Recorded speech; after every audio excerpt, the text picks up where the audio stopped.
Another big story over the weekend that we won't have time to follow up on, but I need to mention tonight. It comes from a new biography about former Labor Prime Minister, the late, great Bob Hawke. The book is by a strong Labor supporter, Troy Bramston, who writes for The Australian, is a former president of Young Labor and worked for Kevin Rudd and Tony Burke in Labor governments. And to be fair to Bob Hawke, Bramston, like so many others, myself included, believes Hawke was one of our great prime ministers. But Bramston has revealed what so many others have covered up.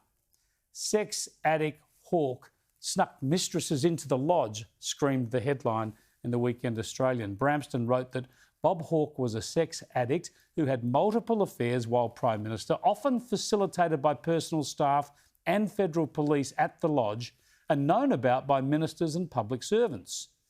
Wow, fair enough, ripping yarn. But we also hear a bit about how many people knew, how staff were involved, how there were long-running affairs and there were casual trysts. Former Tourism Minister John Brown recalled Hawke constantly pursuing women, writes Bramston, including some he'd just met. When he was Prime Minister, he was terribly indiscreet, and how he got away with it, I don't know, Mr Brown said. He was the keenest chaser of women I've ever seen. Now, just think about that in the context of today's Me Too movement and all we've heard about the culture of Parliament House and the efforts to smear the coalition government with the spectre of sexual harassment and sexual assault. Bramston goes on.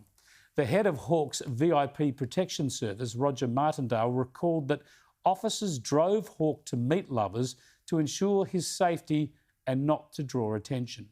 We were all adults, Mr Martindale explained. He never asked anything of us. He just expected discretion from everybody. Accounts of Hawke's infamous womanising and serial adultery were not widely reported, and only sanitised versions of it without naming his lovers have previously made it into print, wrote Bramston. But Hawke was never faithful to just one woman and often treated his first wife, Hazel, appallingly badly.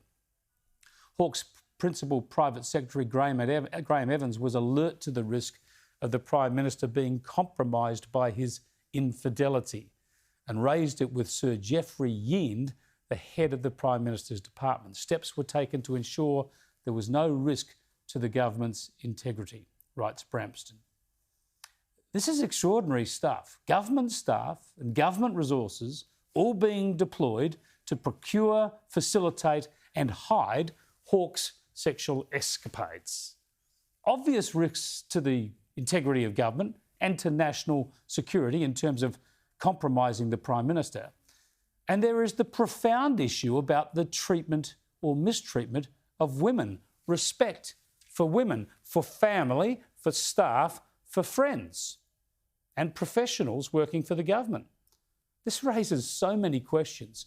Who knew about all this in the Canberra Press Gallery and failed to report it? Who in Labor's ranks now knew about this and either failed to do anything or was complicit? What about people like the ABC's Barry Cassidy, who was Hawke's press secretary? What did he know and what did he do about it? Some of the people who have been the most vocal in the last year, calling out sexism and infidelity in Parliament House, they need to tell us what they knew about it back then and what they did.